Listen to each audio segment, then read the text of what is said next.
Hello friends, good morning. നമ്മുടെ ഏല T V സീരിയലിലേക്ക് എല്ലാവർക്കും സ്വാഗതം. അങ്ങനെ അതേ നമ്മുടെ ബീരാനിക്ക ഫോണൊക്കെ വാങ്ങിച്ചിങ്ങനെ അവിടെ അടുക്കളയിൽ നിൽക്കുക. ആ സമയത്ത് ഇവിടെ ബീരാനിക്കയെ കാണാതെ അവരെല്ലാവരും അന്വേഷിച്ചുകൊണ്ട് നടക്കുക. അപ്പോൾ അളിയനെ കണ്ടില്ല എന്നും പറഞ്ഞ് ഇവർ അന്വേഷിച്ചുകൊണ്ട് നടക്കുമ്പോൾ അളിയൻ ഇതിവിടെ പോകാനാണെന്നും പറഞ്ഞ് നന്ദൻ എന്ന് പറയുന്ന ആൾ അങ്ങോട്ടേക്ക് വന്നു. അളിയൻ ഇവിടെ എങ്ങാനും കാണും, ചിലപ്പോൾ കിച്ചണിൽ കാണും. അപ്പോൾ എന്തിനാ അവിടെ പോയി നിൽക്കുന്നത്? എടാ നീ പോയി ഏട്ടനെ കൂട്ടിക്കൊണ്ട് വരാൻ പറഞ്ഞ് ഫോട്ടോ എടുക്കാനുള്ളതാണെന്നൊക്കെ പറഞ്ഞ് ഇങ്ങനെ വിളിക്കാൻ വേണ്ടി നിർബന്ധിക്കാം. അപ്പോൾ അദ്ദേഹം ഇങ്ങോട്ടേക്ക് വരുന്നോളൂ, എപ്പോഴും തിരക്കാം എന്നൊക്കെ അന്നേരം ബീരാനിക്കയുടെ പെങ്ങൾ ഇങ്ങനെ പറയുകയും ചെയ്തു. അപ്പോൾ വന്നവരോടൊക്കെ ഇരിക്കാനൊക്കെ പറഞ്ഞ് അവരിങ്ങനെ സ്വീകരിക്കുകയൊക്കെ കേട്ടോ. അപ്പോൾ ബീരാനിക്കാണെങ്കിൽ ആകെ ടെൻഷൻ അടിച്ച് ഇങ്ങനെ നിൽക്കുന്ന സമയത്താണ് ആ ചെറുക്കൻ കൊച്ച് അങ്ങോട്ടേക്ക് വന്നിട്ട് പെങ്ങളെ വാ ഫോട്ടോ എടുക്കാൻ വിളിച്ചു എന്ന് പറഞ്ഞു. അയ്യോ വേണ്ട, ഫോട്ടോ എടുക്കാൻ ചെന്നാൽ അവർ ഉറപ്പായിട്ടും എന്നെ കാണും എന്നിങ്ങനെ ആലോചിക്കുന്ന സമയത്ത് എന്താ നിങ്ങൾ ആലോചിക്കണേന്ന് ചോദിച്ചു. ഞാനേ പിന്നെ എടുത്തോളാം, ഇപ്പോൾ അവിടെ എല്ലാവരും ഉണ്ടെന്നേ, ഫാമിലി ഫോട്ടോ എടുക്കാനായിട്ടാണ് വരാൻ പറഞ്ഞതെന്ന് പറഞ്ഞു. അവരെടുക്കട്ടെ, ഞാൻ പിന്നെ എടുത്തോളാമെന്ന് ബീരാനിക്ക. എനിക്ക് ഇവിടെ പിടിപ്പത് പണിയൊക്കെ ഉണ്ട്, അപ്പോൾ അതൊക്കെ അവർ ചെയ്തോളും, വന്നേ എന്നും പറഞ്ഞുകൊണ്ട് ഇങ്ങനെ വിളിച്ചുകൊണ്ട് പോകും. അപ്പോൾ വാ എന്നും പറഞ്ഞ് നിർബന്ധിച്ച് വിളിച്ചുകൊണ്ട് പോകണം. എടാ ഞാനേ എന്ത് എന്നും പറഞ്ഞുകൊണ്ട് ഇങ്ങനെ നിൽക്കുമ്പോഴേക്കും അവർ അവിടെ ചെന്ന് കഴിഞ്ഞു.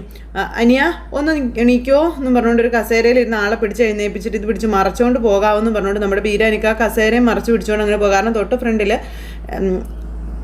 വർഷയും അതുപോലെ ശ്രീകാന്ത് നിന്ന് ഫോട്ടോ എടുക്കുന്നുണ്ടായിരുന്നു. അവർ കാണാതിരിക്കാൻ വേണ്ടിയിട്ടാട്ടോ അങ്ങനെ കസേര പിടിച്ച് മറച്ച് അങ്ങനെ പോണു. ഈ സമയത്ത് ശ്രുതിയും കൂടെ അവിടെ നിന്ന് സംസാരിക്കാം. നീ മേക്കപ്പ് ചെയ്തതിന് കാശ് മേടിച്ചായിരുന്നു എന്ന് ചോദിച്ചു. ഇല്ല, ഞാൻ ഫ്രീ ആയിട്ട് അത് ചെയ്ത് കൊടുത്തേ. ഇനി നമ്മൾ കാശ് കൊടുക്കേണ്ട കാര്യമില്ല, അത് നമ്മുടെ കണക്കായിട്ടങ്ങ് ഇരുന്നോട്ടെ. ഈ ശ്രുതിയുടെ ഒരു കാര്യം, അതെ ഞാനും കാര്യം തന്നെയല്ലേ പറഞ്ഞത് എന്ന് പറഞ്ഞുകൊണ്ട് ഇങ്ങനെ ഇവർ സംസാരിച്ചുകൊണ്ട് നിൽക്കുക. എന്തൊക്കെയോ അങ്ങോട്ടും ഇങ്ങോട്ടും കിടന്ന് ഇങ്ങനെ പറഞ്ഞുകൊണ്ടിരിക്കുക കേട്ടോ. അപ്പോൾ അതുവഴി ഇതേ കസേരയായിട്ട് നമ്മുടെ ബീരാനിക്ക വരുന്നത്. അപ്പോൾ ശ്രുതിയെ കണ്ടു കഴിഞ്ഞപ്പോൾ പെട്ടെന്ന് കസേര എടുത്ത് ഇങ്ങനെ മറച്ച് പിടിക്കുക. കാരണം ശ്രുതി കൂടെ നിൽപ്പുണ്ടല്ലോ. ഈ സമയത്ത് ശ്രുതി അങ്ങോട്ടേക്ക് പോയി ആരോ വിളിച്ചിട്ട് ശ്രുതി നേരം ഇങ്ങനെ ഇവിടെ എന്നും പറഞ്ഞുകൊണ്ട് ഇങ്ങനെ നിൽക്കുക. അപ്പോഴാണ് ഈ കസേരയും കൊണ്ട് ബീരാനിക്ക പോകുന്നത് കാണുന്നത്. അപ്പോൾ ഇയാളെ കണ്ട് നല്ല പരിചയം ഉണ്ടല്ലോ. എന്നാലും ഇല്ല, ചുമ്മാ തോന്നിയതായിരിക്കും എന്ന് പറഞ്ഞുകൊണ്ട് ശ്രുതി ഇങ്ങനെ അവിടെ നിൽക്കുന്നു. കുറച്ച് കഴിഞ്ഞ് ഇങ്ങോട്ടേക്ക് പോന്നു കഴിഞ്ഞപ്പോഴത്തേക്കും പിന്നെ ആരെയും കണ്ടില്ല. കസേര എല്ലാവർക്കും അവിടെ അങ്ങ് വെച്ചിട്ട് ഒരു ദീർഘശ്വാസമൊക്കെ ഇട്ട് ഇങ്ങനെ നിൽക്കുക. അപ്പോഴാണ് നന്ദൻ അങ്ങോട്ടേക്ക് വരുന്നത്. ആയിക്കോട്ടെ എന്ന് പറഞ്ഞാൽ ഫോണിൽ വിളിച്ചുകൊണ്ട്. അപ്പോൾ അതേ നമ്മുടെ ബീരാനിക്കോട് നിന്ന് കിതയ്ക്കുന്നത് കണ്ടു. അളിയൻ എന്നാ പറ്റിയേ, അളിയൻ എന്തിനാണ് കിതയ്ക്കുന്നതെന്ന് ചോദിച്ചു. അളിയൻ നിങ്ങൾ വന്നേ, അളിയൻ ഇത് എവിടെയായിരുന്നു, നിങ്ങൾ വന്നേ അളിയാന്നും പറഞ്ഞ് പിടിച്ച് വലിച്ചുകൊണ്ട് പോകണം. അപ്പോൾ അളിയൻ എവിടെയായിരുന്നു എന്ന് ചോദിച്ചപ്പോൾ കിച്ചണിലായിരുന്നു എന്ന് പറഞ്ഞു. ഏട്ടൻ എന്തിനാ കിച്ചണിൽ പോയി നിൽക്കുന്നത്, ഏട്ടൻ ഇവിടെ വേണ്ടേ എന്ന് ചോദിക്കുമ്പം ഞാൻ അവരെന്ന് സഹായിക്കാൻ വേണ്ടി പോയതാണെന്ന് പറഞ്ഞു. അമ്മാവനിങ്ങ് വന്നേ, നമുക്കൊരു ഫോട്ടോ എടുക്കാമെന്ന് പറഞ്ഞ് പിടിച്ച് നിർത്തി അമ്മാവനെയും കൂട്ടി നിർത്തി ഫോട്ടോ എടുക്കുക. അപ്പോഴത്തേക്ക് ശ്രുതി തൊട്ട് ഫ്രണ്ടിൽ നിന്ന് ഇങ്ങനെ കൈകൊണ്ട് അതും ഇതൊക്കെ ഇങ്ങനെ നിന്ന് എന്തൊക്കെയോ നിന്ന് കാണിച്ചുകൊണ്ടിരിക്കുക. ബീരാനിക്കയ്ക്കാണ് പേടിയായിട്ടും പാടില്ല. ഫോട്ടോ എടുക്കുമ്പം അങ്ങോട്ടും ഇങ്ങോട്ടൊക്കെ നോക്കിക്കൊണ്ട് ഇങ്ങനെ നിൽക്കുക ബീരാനിക്ക. അപ്പം അളിയനത് എത്ര ടെൻഷൻ എന്ന് നന്ദൻ ചോദിച്ചു. എനിക്കൊരു ടെൻഷനും ഇല്ല, എനിക്ക് ടെൻഷനൊന്നുമില്ല എന്ന് പറഞ്ഞിട്ട് നിന്ന് ഫോട്ടോ വേഗം എടുത്തോ എന്നും പറഞ്ഞുകൊണ്ട് ബീരാനിക്ക അങ്ങനെ ഫോട്ടോ എടുത്തുകൊണ്ടിരിക്കുമ്പോൾ തൊട്ട് ഫ്രണ്ടിൽ ഇതേ ശ്രുതിയുടെ അടുത്തേക്ക് നമ്മുടെ സച്ചി വന്നു. അങ്ങനെ ഇവർ രണ്ടുപേരും കൂടെ സംസാരിക്കുക. അവർ രണ്ടുപേരും കൂടെ സംസാരിക്കുന്നത് കണ്ടപ്പോഴത്തേക്കും ടെൻഷനായി. അപ്പോൾ ഈ ബീരാനിക്ക് ഇങ്ങനെ അവരെ നോക്കുന്ന കാര്യങ്ങൾ അവിടെ നിന്നും അവരും ശ്രദ്ധിക്കുന്നുണ്ട്, ഫെബിനും കാര്യങ്ങളും അവരൊക്കെ. അപ്പോഴേക്കും ഇവരുടെ നേരെ നോക്കിയിട്ട് ഈ കഴിക്കുന്ന കാര്യത്തെപ്പറ്റി ശ്രുതി ചോദിക്കും. അപ്പോഴത്തേക്കും ബീരാനിക്ക് അവിടെ നോടി കിട്ടോ. എൻ്റെ ദൈവമേ, ഞാൻ എന്നെ ചെയ്യണം, ഞാൻ എങ്ങോട്ട് പോകും എന്ന് പറഞ്ഞുകൊണ്ട് ഇങ്ങനെ അവിടെ നിൽക്കുന്നു. അപ്പോഴത്തേക്കും നമ്മുടെ സച്ചിയായിട്ട് വഴക്കുണ്ടാക്കിയ രണ്ടുപേരും അങ്ങോട്ടേക്ക് വരുന്നു. അവൻ അടിച്ചത് എനിക്ക് നന്നായിട്ട് വേദനിക്കുന്നുണ്ട് എന്നും പറഞ്ഞ് ഇതിനുള്ളത് അങ്ങനെ തിരിച്ചു കൊടുത്തിട്ട് തന്നെ ബാക്കി കാര്യമെന്ന് പറഞ്ഞുകൊണ്ട് അവരകത്തേക്ക് കയറി പോകും കേട്ടോ, ആരും കാണാതെ പതുങ്ങി. ആ സമയം പിന്നെ കാണിക്കുന്നത് അവിടെ നമ്മുടെ മാളു എന്ന് പറഞ്ഞ കല്യാണ പെണ്ണും വേറൊരു കൊച്ചും കൂടി ഇന്ന് സംസാരിക്കുക. അതേ കല്യാണം കഴിഞ്ഞ് പോയെന്ന് കരുതി ഞങ്ങളെ വിളിക്കാതിരിക്കരുത് കേട്ടോ, ഇടയ്ക്കിടയ്ക്കൊക്കെ വിളിക്കണമെന്നും പറഞ്ഞു. അപ്പം മാളു അങ്ങനെ മറക്കുന്ന ആളാണോടി എന്നൊക്കെ ചോദിച്ച് ഇവരിങ്ങനെ സംസാരിച്ചുകൊണ്ടിരിക്കുക കേട്ടോ. പിന്നെ അവിടെ മണ്ഡപത്തിൽ പൂജകളും കാര്യങ്ങളൊക്കെ നടക്കുന്നു. എല്ലാവരും അവിടെ ഇരിക്കുന്നു. അങ്ങനെ എല്ലാവരും ഇരിക്കുമ്പോൾ ഇവന്മാർ രണ്ടുപേരും കൂടെ വീണ്ടും അങ്ങോട്ടേക്ക് വന്നു. സച്ചിയുടെ തൊട്ടപ്പുറത്ത് വന്നിരിക്കുകയും ചെയ്തു. എന്നിട്ട് സച്ചിയെ തന്നെ ഇങ്ങനെ നോക്കിക്കൊണ്ട് അങ്ങനെ ഇരിക്കുക. ആ സമയം അവൻ ഇരിപ്പുണ്ടടാ എന്നും പറഞ്ഞുകൊണ്ട് ഇങ്ങനെ കാണിച്ചും കൊടുത്തു മറ്റേ ആൾക്ക്. സച്ചി നേരെ ഒരു ഉച്ചിച്ച ചിരിയൊക്കെ ചിരിച്ച് അവിടെ അങ്ങനെ ഇരിക്കുക. നിനക്ക് ഞാൻ എടുത്തോളാടാ എന്നുള്ളൊരു രീതിയിൽ കല്യാണമൊന്നും കഴിയട്ടെ പണി കൊടുക്കാം എന്നും പറഞ്ഞുകൊണ്ട് മറ്റവന്മാർ അവിടെ ഇരുന്ന് ഇങ്ങനെ പറയുന്നു. സച്ചി അതൊന്നും കണ്ടിട്ട് ഒരു ഇതുമില്ലാണ്ടിരിക്കുക. അപ്പോഴത്തേക്കും അവൻ നന്നായിട്ട് പേടിച്ചിട്ടുണ്ട് എന്ന് മറ്റവന്മാർ ആ ചേട്ടന്മാർ രണ്ടുപേരും കൂടി ഇരുന്ന് പറയുന്നു. സച്ചി അന്നേരം എന്നും പറഞ്ഞുള്ള രീതിയിൽ ഇങ്ങനെ നോക്കുന്നു. ഇവരെ നോക്കി ചിരിച്ചുകൊണ്ട് അങ്ങനെ ഇരിക്കുക കേട്ടോ എന്നൊക്കെ പറഞ്ഞ ഒരു ആക്കിയ ചിരിയൊക്കെ നമ്മുടെ സച്ചി അവരെ നോക്കി ചിരിക്കുന്നുണ്ട്. സച്ചിക്ക് കലി വന്നിട്ട് പാടില്ല. എന്നിട്ട് സച്ചി ഒന്നും അല്ലാത്ത പോലെ അങ്ങനെ ഇരിക്കുന്നു. ഈ സമയത്ത് അവരെല്ലാവരും അങ്ങനെ അങ്ങോട്ടും ഇങ്ങോട്ടൊക്കെ ഇരുന്നിങ്ങനെ സംസാരിക്കുന്ന സമയത്ത് നമ്മുടെ അശോകേട്ടൻ ശ്രുതിയോട് മോളെ ഒരുക്കിയത് നന്നായിട്ടുണ്ട്, ആള് സുന്ദരിയായിട്ടുണ്ട്, ഇപ്പം സുന്ദരിയാകാതിരിക്കോ, ശ്രുതിയല്ലേ മേക്കപ്പ് ചെയ്തിരിക്കുന്നത് എന്ന് പറഞ്ഞു. ശ്രുതി പിന്നെ പറയാനുണ്ടോ എന്നൊക്കെ ചോദിച്ചുകൊണ്ട് ഇങ്ങനെ പൊക്കിക്കൊണ്ടിരിക്കും കേട്ടോ.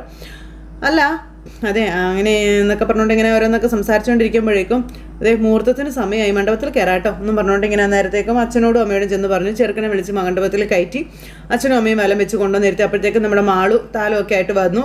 അങ്ങനെ മാളു വന്ന് ഇവരുടെ എല്ലാവരുടെയും മുന്നിൽ ഇങ്ങനെ തൊഴുതൊക്കെ കാണിച്ച് അങ്ങനെ മാളുവും മണ്ഡപത്തിൽ കയറിയിരിക്കാം. അപ്പോഴത്തേക്കും നമ്മുടെ രേവതി മണ്ഡപത്തിൽ നിൽക്കുന്നുണ്ടായിരുന്നു. അവിടുന്ന് വിളിക്കുന്നു. ഇറങ്ങി വന്നിട്ട് അങ്ങ് നീങ്ങിയിരിക്കാൻ പറഞ്ഞു. സച്ചിയുടെ തൊട്ടപ്പുറം ചെന്നിരുന്നു. അപ്പോൾ സച്ചിയുടെ തൊട്ടരികിൽ വന്ന് ഇങ്ങനെ ഇരുന്ന് കഴിഞ്ഞപ്പോഴത്തേക്കും ഈ രണ്ട് ചേട്ടന്മാരും കൂടെ സച്ചിയെ തന്നെ നോക്കിക്കൊണ്ട് അങ്ങനെ ഇരിക്കുക. അപ്പോൾ രേവതിയും സച്ചിയും കൂടെ കുറേ സംസാരിച്ചുകൊണ്ട് ഇങ്ങനെ ഇരിക്കും കേട്ടോ. ഈ സമയത്ത് നന്ദേട്ട മുഹൂർത്തത്തിന് സമയമായി, ഏട്ടനെ കാണുന്നില്ലല്ലോ, അപ്പോൾ നീ ഒന്ന് പോയി നോക്കിയേച്ച് വന്നേ എന്നും പറഞ്ഞുകൊണ്ട് ഇങ്ങനെ നന്ദേട്ടൻ അന്നേരത്തേക്കും ആ ചേച്ചിയെ പറഞ്ഞു വിട്ടു ബീരാനിക്കെ വിളിക്കാനായിട്ട്. അപ്പോൾ തന്നെ വരുമായിരിക്കും അല്ലേ. അപ്പോൾ അമ്മ ഇറങ്ങി പോകാൻ തുടങ്ങിയപ്പോൾ അമ്മ പോകരുത് കേട്ടോ എന്നിങ്ങനെ അവർ പറഞ്ഞു. അത് കാരണം അതിന് പോകാനും പറ്റില്ല. അപ്പോൾ ഇപ്പോൾ തന്നെ വരുമായിരിക്കും എന്ന് പറഞ്ഞുകൊണ്ട് ഇങ്ങനെ അവരവിടെ നിൽക്കുക. അപ്പോൾ അവർ തമ്മിൽ നല്ല ചേർച്ചയുണ്ടല്ലേ എന്നൊക്കെ രവിയേട്ടൻ ഇങ്ങനെ അന്നേരം പറഞ്ഞു. അപ്പോൾ നല്ല രസമുണ്ടല്ലേ ചാ നമ്മുടെ രേവതി കല്യാണം വന്ന് അടുത്തു. അപ്പോൾ എല്ലാവരും പോയോ എന്നൊന്ന് നോക്കാം എന്ന് പറഞ്ഞുകൊണ്ട് നമ്മുടെ ബീരാനിക്ക് അതിലിങ്ങനെ നടക്കുമ്പോഴത്തേക്കും നേരത്തെ ബീരാനിക്കെ വന്ന് വിളിക്കാൻ വന്ന ആ ചെറുക്കൻ കൊച്ച് അങ്ങോട്ടേക്ക് വന്നു. ഇതെന്നെ ഇതിലാണ് നടക്കുന്നത്, താലികെട്ട് നടക്കുക, എന്നാ വരാത്തേ എന്നും ചോദിച്ചു. ആ സമയം അയ്യോ അത് പിന്നെ ഞാൻ ചെറുക്കൻ്റെ അമ്മാവനല്ലേ, ഈ സമയത്ത് അങ്ങൾ മണ്ഡപത്തിൽ വേണ്ടേന്ന് ചോദിച്ചു. കൂട്ടിക്കൊണ്ടുവല്ല മഞ്ജു ചേച്ചി പറഞ്ഞു വിട്ടതാ എന്നെ എന്നൊക്കെ പറയുമ്പോഴത്തേക്കും നീ ചെല്ല് ഞാൻ വരാം. അപ്പം നിങ്ങൾ എന്തിനാ ഇങ്ങനെ മടിച്ച് നിൽക്കുന്നത്, വന്നേ ഇങ്ങോട്ട് വന്നേ എന്ന് പറഞ്ഞുകൊണ്ട് നിർബന്ധിച്ച് വിളിച്ചുകൊണ്ട് പോവുക. അങ്ങനെ ബീരാനിക്കയും പിടിച്ച് വലിച്ച് അവർ കൊണ്ടുപോകണം ആ ചെറുക്കൻ കൊച്ച്. ഈ സമയത്തും സച്ചിയെ തന്നെ ആ ചേട്ടന്മാരിങ്ങനെ നോക്കിയിരിക്കുമ്പോൾ രേവതിയോട് സച്ചി പറയാണ് അവന്മാർ എന്നെ തന്നെ നോക്കിക്കൊണ്ടിരിക്കുന്നു. എനിക്ക് നല്ല ദേഷ്യം വരുന്നുണ്ട് രേവതിന്ന്. അപ്പോൾ ഇവന്മാർ അങ്ങോട്ടും ഇങ്ങോട്ടും നോക്കിക്കൊണ്ടിരിക്കുമ്പോൾ സച്ചിയായിട്ട് ഇതൊരു മണ്ഡപമാണ്, അത് മറന്നു പോകരുത് കേട്ടോ എന്ന് രേവതി പറയുവാണ്. സച്ചി അന്നേരം ഇവന്മാരെ തന്നെ തുറച്ചിങ്ങനെ നോക്കുന്നു. ശരി നോക്ക് അവിടെ നോക്കിയിരിക്കും സച്ചേട്ടാന്നും പറഞ്ഞുകൊണ്ട് രേവതി പറഞ്ഞനുസരിച്ച് സച്ചി അങ്ങോട്ട് തന്നെ നോക്കി. അപ്പോഴത്തേക്കും ബീരാനിക്ക് അങ്ങോട്ടേക്ക് വന്നപ്പോൾ ചെറുക്കൻ കൊച്ചിനോട് പറഞ്ഞു അതെ മോൻ അങ്ങോട്ടേക്ക് പോയിക്കോ, ഞാൻ ഇപ്പോൾ തന്നെ വരാം കേട്ടോ എന്ന് പറഞ്ഞ് അങ്ങനെ അങ്ങ് പോകും. അദ്ദേഹം എന്നിട്ട് അവിടെ പോയി ഇങ്ങനെ നിൽക്കുവാണ്, പോണോ വേണ്ടോ എന്ന് ഓർത്ത്. ആ സമയത്ത് ഫെബിനാണെങ്കിൽ കഴുത്തിൽ താലി കെട്ടി. അപ്പോഴത്തേക്കും ശ്രുതിക്കാണെങ്കിൽ പേടിയായി, ശ്രുതിയാണെങ്കിൽ പേടിച്ചേരണ്ട് ഇങ്ങനെ നിൽക്കും. അപ്പോൾ ഈ ഒരു കാഴ്ച കണ്ടപ്പോൾ ബീരാനിക്കയുടെ കണ്ണ് നിറഞ്ഞു. കാണാൻ പറ്റിയില്ലല്ലോ അടുത്ത് നിന്ന്. അങ്ങനെ കരഞ്ഞുകൊണ്ട് ബീരാനിക്ക് ഇങ്ങനെ അകലെ നിന്ന് കാണുവാണ്. ശ്രുതിക്ക് വേണ്ടി അദ്ദേഹം അതുപോലെയൊക്കെ കിടന്ന് സഹിച്ചുകൊണ്ടിരിക്കാം. അതിനുശേഷം പിന്നെ മാലയൊക്കെ കൈമാറുന്നു, പുടവയൊക്കെ വാങ്ങുന്നു. അങ്ങനെ എല്ലാം നല്ല ഭംഗിയായിട്ട് നടന്നു. ശേഷം ആളുവിൻ്റെ കൈ പിടിച്ച് ഫെബിനെ ഏൽപ്പിക്കുകയാണ് നമ്മുടെ അശോകേട്ടൻ. ഇതെല്ലാം കരഞ്ഞ കണ്ണുകൾ കൊണ്ട് കലങ്ങിയ കണ്ണുകൾ കൊണ്ട് നമ്മുടെ ബീരാനിക്ക സൈഡിൽ നിന്ന് കണ്ടുകൊണ്ട് ഇങ്ങനെ നിൽക്കുന്നു. ബീരാനിക്കാണ് ഇതൊന്നും കണ്ടിട്ട് സഹിക്കാൻ പോലും പറ്റുന്നില്ല. നേരത്തേക്ക് മേന്ന് ഗ്ലാസ് എടുത്ത് വെച്ചു, ഇനിയിപ്പോൾ കരഞ്ഞതാരും കാണണ്ടല്ലോ എന്ന് വിചാരിച്ച് അങ്ങനെ കെട്ടും കാര്യങ്ങളെല്ലാം കഴിഞ്ഞു. പിന്നെ എല്ലാവരും അവിടെ ഇവിടെയൊക്കെ നിന്ന് ഇങ്ങനെ സംസാരം, പിന്നെ ഫോട്ടോ എടുപ്പും കാര്യങ്ങളും അങ്ങനെ എല്ലാം നടക്കും. അങ്ങനെ ഓരോരുത്തരായിട്ട് വന്ന് ഫോട്ടോ ഒക്കെ എടുത്തുകൊണ്ടിരിക്കുക. ആ സമയത്ത് ഫുഡ് കഴിക്കാനായിട്ട് നമ്മുടെ വീട്ടിലുള്ള എല്ലാവരും കൂടി ഇങ്ങോട്ട് പോകുന്നു. അപ്പോൾ രവിയേട്ടൻ മക്കളെയും ഭാര്യയും മരുമക്കളെയും എല്ലാം വിളിച്ചുകൊണ്ട് പോവുക. അപ്പോൾ ഇതിലെ വഴിയാണ് പോകേണ്ട രവിയേട്ടാന്ന് ചോദിച്ചു ചന്ദ്രമതി. അതിലേ അങ്ങ് പോകാം എന്നും പറഞ്ഞുകൊണ്ട് ഇവരങ്ങ് പോവുക. ഇവരെല്ലാവരും കൂടെ പോകുന്ന സമയത്തും ആ രണ്ട് ചേട്ടന്മാർ സച്ചിയെ തന്നെ തുറച്ചു നോക്കിക്കൊണ്ട് ആ ഒരു സൈഡിൽ നിൽപ്പുണ്ടായിരുന്നു. അങ്ങനെ അവർ രണ്ടുപേരും കൂടെ കൈയൊക്കെ മടക്കി അങ്ങ് ചെല്ലുമ്പം അതെ നമ്മൾ അവിടെ ചെന്ന് അവനെ തല്ലിയാൽ ആൾക്കാർ പ്രശ്നം ഉണ്ടാക്കും, അവൻ പുറത്തിറങ്ങട്ടെ അപ്പം കൈകാര്യം ചെയ്യാവെന്നും പറഞ്ഞ് ഇവർ സംസാരിക്കുന്നത് നന്ദൻ എന്ന് പറഞ്ഞ ആൾ കേട്ടു. അതെ ആരെ തല്ലുന്ന കാര്യം നിങ്ങൾ ഈ പറയുന്നതെന്ന് ചോദിച്ചപ്പോഴത്തേക്കും അതെ കല്യാണ പെണ്ണിൻ്റെ ഭാഗത്തുനിന്ന് ഇവനെ ഒരുത്തനെ അടിച്ചു. അടിക്കാനോ? അതെന്തിനാ അടിച്ചത്? ഒരു കാരണമില്ലെന്നേ, ഞങ്ങൾ സംസാരിച്ചുകൊണ്ടിരിക്കുമ്പോൾ അവൻ വന്ന് അടിച്ചതാണെന്ന് പറഞ്ഞു. അപ്പോൾ നന്ദേട്ടൻ ഇങ്ങനെ നോക്കും കേട്ടോ. ഞങ്ങളുടെ സംസാരം അവന് ഇഷ്ടപ്പെട്ടില്ല, അതാ അവൻ അടിക്കാൻ കാരണം. ഇത് നിങ്ങളുടെ മുഖത്തടിച്ചതിന് തുല്യമാണ്. ചെറുക്കൻ്റെ ഭാഗത്തു നിന്ന് എല്ലാവരെയാണ് അവൻ അപമാനിച്ചത്. വീട്ടിലെ ഞങ്ങൾ അവനെ എന്നൊക്കെ പറയുമ്പം അതെ ഇവിടെ ഒരു ഫംഗ്ഷൻ നടക്കുകയാണ്, നിങ്ങളായിട്ടൊരു പ്രശ്നം ഉണ്ടാക്കരുതെന്ന് പറഞ്ഞു. അങ്ങനെ അടിയും വാങ്ങി പോകാനൊന്നും പറ്റത്തില്ല നന്ദേട്ടാ, തന്നതിൻ്റെ 10 ഇരട്ടി അവനെ തിരിച്ചു കൊടുത്തിരിക്കും വന്നടാ എന്നും പറഞ്ഞുകൊണ്ട് ഇവർ രണ്ടുപേരും കൂടെ അങ്ങോട്ടേക്ക് പോകുമ്പോൾ ഷടാ എന്നും പറഞ്ഞു നന്ദൻ എന്ന് പറഞ്ഞ ആൾ അവിടെ നിൽക്കുന്നു. പിന്നെ അവരെല്ലാവരും അവിടെ ഇരുന്ന് ഇങ്ങനെ ഫുഡ് കഴിക്കുക കേട്ടോ. അപ്പോൾ സ്തുതിയാണെന്നുണ്ടെങ്കിൽ കഴിച്ചപ്പോൾ വിക്കി പോയി. അപ്പോൾ ആർത്തി കുറച്ച് കുറയ്ക്കടാ എന്ന് അവിടെ നിന്ന് സച്ചു പറഞ്ഞു. നിനക്കെന്നാടാ കുഴപ്പം, നീ കഴിക്കടാ മോനെ എന്ന് പറഞ്ഞുകൊണ്ട് ചന്ദ്ര ഇരുത്തി ഭാര്യ കൊടുക്കുക മോന്. പയ്യെ കഴിച്ചാൽ മതിയടാ, ഉള്ളത് മുഴുവൻ കുത്തിക്കയറ്റും. ഇല്ല ഞാൻ പതുക്കെ കഴിക്കുള്ളൂ എന്നും പറഞ്ഞുകൊണ്ട് ശ്രുതി അങ്ങനെ ഇരിക്കുന്നു. ഇവരെല്ലാവരും സദ്യ കഴിച്ചുകൊണ്ടിരിക്കുന്ന സമയത്ത് ശ്രുതിയുടെ ഫോണിലേക്ക് കോൾ വന്നു. അയ്യോ ബീരാനാണല്ലോ വിളിക്കുന്നത്, എന്തിനാണ് അവ വിളിക്കുന്നത് എന്ന് പറഞ്ഞുകൊണ്ട് ഇങ്ങനെ നമ്മുടെ ശ്രുതി ഇന്ന് ടെൻഷൻ അടിക്കുവാണ്. ശ്രുതി എന്നിട്ട് പതുക്കെ ഫോണും കട്ട് ചെയ്തിട്ട് അവിടെ അങ്ങനെ ഇരിക്കുന്നു. സച്ചി ഇവരെല്ലാവരും ഇങ്ങനെ നോക്കുവാണ്. വീണ്ടും ശ്രുതിയുടെ ഫോണിലേക്ക് കോൾ വരുന്നത് ശ്രദ്ധിക്കുക. അപ്പോൾ ഇയാൾ എന്തിനാണാവോ എന്നെ ഇങ്ങനെ കിടന്ന് വിളിക്കുന്നത്, എൻ്റെ ദൈവമേ ഇവർക്ക് ഇവിടെയാണല്ലോ ഉള്ളത്, ഇനി വേറെ എന്തെങ്കിലും പ്രശ്നം ഉണ്ടോ എന്ന് പറഞ്ഞുകൊണ്ട് ശ്രുതി ഇങ്ങനെ ടെൻഷൻ അടിക്കും. ആ സമയത്ത് ശ്രുതി ഇത് കണ്ടു. ശ്രുതി നീ ഫോൺ എടുക്ക്.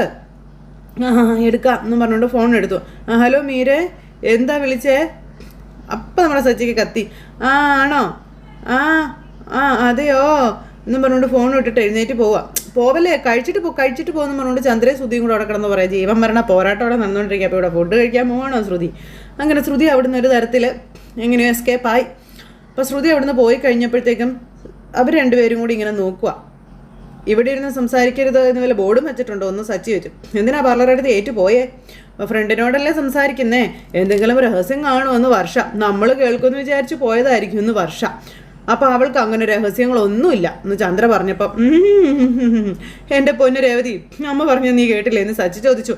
എനിക്ക് ചിരിക്കുക, അതാ വയ്യാന്നും പറഞ്ഞിങ്ങനെ ഇവരെ സംസാരിക്കുമ്പോൾ എടാ മിണ്ടായിരുന്നു, ഭക്ഷണം കഴിക്കടാന്ന് പറഞ്ഞു രവിയേട്ടൻ. ഈ സമയത്ത് ബീരാനിക്ക് അവിടെ വെയിറ്റ് ചെയ്ത് നിൽക്കുക. ശ്രുതിയാണെന്നുണ്ടെങ്കിൽ അങ്ങോട്ടേക്ക് ചെന്നതാണ്, ചെല്ലാൻ പറഞ്ഞ് വിളിച്ചപ്പോൾ ആരെങ്കിലും കാണുന്നുണ്ടോ എന്ന് നോക്കി ഓടി അങ്ങോട്ടേക്ക് ചെല്ലുവാണ് ശ്രുതി. അപ്പോഴത്തേക്കും ബീരാനിക്ക് ഓടി ഇങ്ങോട്ടും വന്നു. അപ്പോൾ എന്തിനാ വിളിച്ചതെന്ന്? അപ്പോൾ ഭക്ഷണം നീ കഴിച്ചില്ല, നിന്റെ വീട്ടിലുള്ളവരെയും കൂട്ടി എത്രയും പെട്ടെന്ന് പോയിക്കൊള്ളണം, അത് പറയാനാണ് ഞാൻ വിളിച്ചതെന്ന് പറഞ്ഞപ്പോൾ അത് നടക്കുമെന്ന് തോന്നുന്നൊന്നുമില്ല എന്ന് ശ്രുതി.